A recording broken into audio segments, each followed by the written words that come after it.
Saudações. Agora nós vamos discutir sobre orientações básicas da vascularização do nosso sistema nervoso central. Existem vários estudos complementares para a gente avaliar a circulação arterial e venosa cerebral. Entre elas estão, como padrão ouro, a angiografia cerebral, que é o exame que vocês estão observando. Há também outros exames como Doppler, ultrassom Doppler transcraniano, angiotomografia, angiorressonância e etc. O que vocês estão vendo aqui? Uma foto da circulação no sentido antero-posterior, basicamente, mostrando a artéria carótida interna, se bifurcando em artéria cerebral anterior, que vai em direção à fissura interhemisférica, e a artéria cerebral média, que vai percorrer a superfície da ínsula e depois vai atingir a superfície do córtex cerebral. E aqui numa visão lateral, novamente a artéria carótida interna, e aqui vocês têm que transformar em 3D essa imagem que vocês estão vendo em duas dimensões. A artéria cerebral anterior fazendo o giro na frente do corpo caloso e a artéria cerebral média vindo em nossa direção. A origem dos vasos que vão irrigar o nosso sistema nervoso central as origens são lá na crosta da aorta, à direita nós temos a formação do tronco braquioencefálico e à esquerda nós temos diretamente a origem da artéria carótida comum e da artéria subclave. Do tronco braquioencefálico se origina a artéria carótida comum direita e a artéria subclave direita. A artéria carótida comum vai dar origem às artérias carótidas interna e externa, e a interna vai irrigar a porção intracraniana, principalmente, e da artéria subclave se originará a artéria vertebral, que também vai irrigar estruturas intracranianas. Essas são origens do que a gente classifica circulação anterior e posterior. A anterior, então, é formada pela artéria carótida interna, e a circulação posterior é aquela que tem origem nas artérias vertebrais, direita e esquerda. Aqui vocês têm a representação da formação da artéria vertebral. Ela passa por dentro de estruturas denominadas forames transversos, que vão desde a primeira até a sexta vértebra cervical, e depois elas entram no compartimento intracraniano pelo forame magno e se unem para formar a artéria basilar. A artéria carótida comum se bifurca em artéria carótida externa e a artéria carótida interna é que penetra na cavidade intracraniana através do canal carotídeo. Circulação anterior e circulação posterior. Essas artérias, todas as artérias que nós estudaremos, elas são divididas em segmentos. Esses segmentos eles dizem respeito principalmente à especialidade de neurocirurgia. São vários segmentos e que não vem ao caso vocês decorarem todos esses segmentos nesse momento. Mas há alguns pontos que podemos ressaltar. A artéria carótida interna ela tem uma porção cervical e depois ela entra passando dentro do osso temporal, na sua parte petrosa do osso temporal. Então esse é o segmento petroso da artéria carótida interna. Depois, a artéria carótida interna ela passa por uma estrutura chamada de seio cavernoso, que é um seio dural. Então, é uma estrutura arterial passando por dentro de uma estrutura venosa. É o seio dural chamado de seio cavernoso. Aqui nós temos o sifão carotídeo e depois nós temos a parte cerebral da artéria carótida interna. E essa parte cerebral manda importantes ramos e esses ramos devem ser reconhecidos. A artéria oftálmica, que vai irrigar estruturas dentro da órbita. A artéria oftálmica é o primeiro ramo intradural da artéria carótida interna.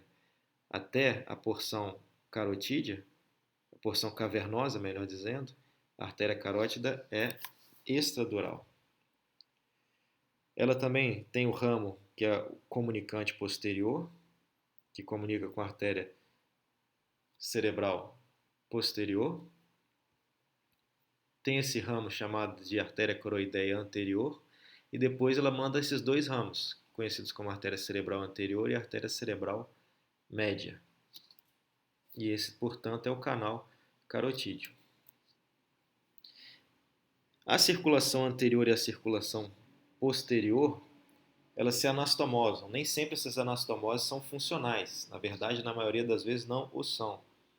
Essa anastomose forma um circuito, conhecido como círculo de Willis, ou circuito arterial basal do cérebro.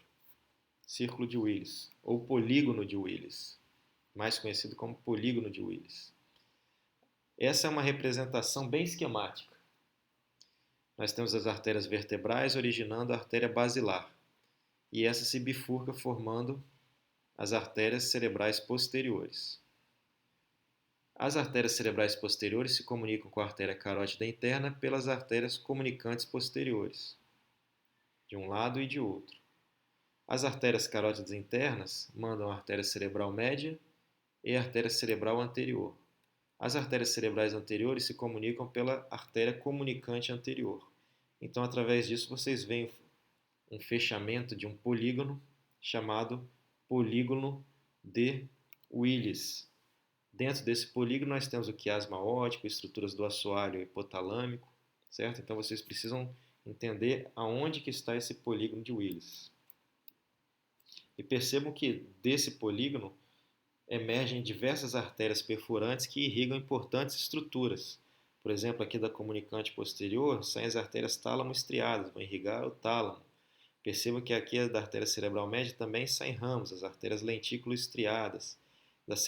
Da comunicante anterior saem ramos perfurantes. Então, todo polígono ele manda ramos com importantes estruturas a serem nutridas por eles. Então, o que vocês estão vendo aqui nesse esquema? A artéria carótida interna se bifurcando em cerebral anterior, que vai em direção à fissura interhemisférica e se contorna o corpo caloso antes de ir para a posterior. A artéria cerebral média, que tem essa porção horizontal, depois ela circula, se curva no límen da ínsula e vai para a posterior. Depois ela fica entre os lobos frontoparietal e temporal, antes de emergir para o córtex. Então ela vai de anterior para posterior. Aqui nós temos a artéria basilar, terminando em artérias cerebrais posteriores, que vão abraçar o mesencéfalo, elas vão para posterior aqui, a direção delas é para posterior, e o território final de irrigação delas é o lobo occipital. Portanto, são artérias envolvidas com estruturas da via visual. Há ramos importantes aqui das artérias vertebrais. Nós temos as artérias espinhais anteriores e artérias espinhais posteriores, ramos das artérias vertebrais, que vão irrigar, obviamente, a medula. Nós temos um ramo chamado de artéria cerebelar posterior e inferior, também conhecido como PAICA, e o nome indica para onde que essa artéria está indo, para a porção inferior e posterior do cerebelo. Após a formação da artéria basilar, nós temos importantes ramos também, a artéria cerebelar inferior e anterior. Tem a cerebelar inferior e posterior e a cerebelar anterior e inferior.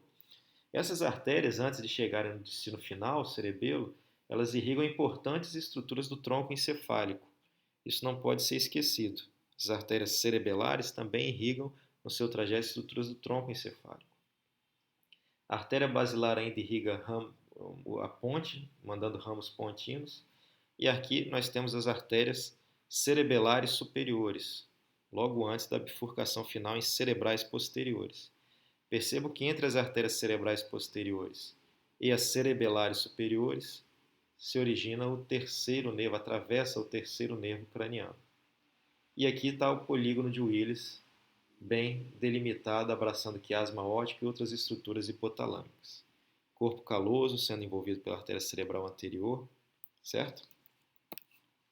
Aqui vocês têm uma abertura do lobo temporal e lobo frontal, e vocês notam aqui a bifurcação da carótida interna e cerebral anterior, em direção à fissura interhemisférica, e a cerebral média indo em direção ao vale silviano, recobrindo o córtex da ínsula, e depois percorrendo o espaço entre os lobos frontais, parietais e temporal, entre os lobos frontal, parietal e temporal, para alcançar a superfície superomedial do cérebro.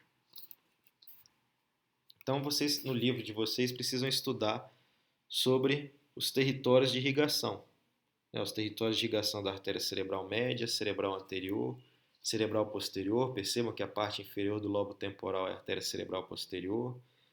A grande parte da superfície medial mais anterior é a artéria cerebral anterior. Inclusive aqui esse território dessa borda, na superfície superolateral, é território da artéria cerebral anterior. O lobo occipital é principalmente irrigado pela artéria cerebral posterior. Então vocês têm que estudar esse território de irrigação e as síndromes que serão geradas em caso de oclusão da circulação arterial para essas estruturas.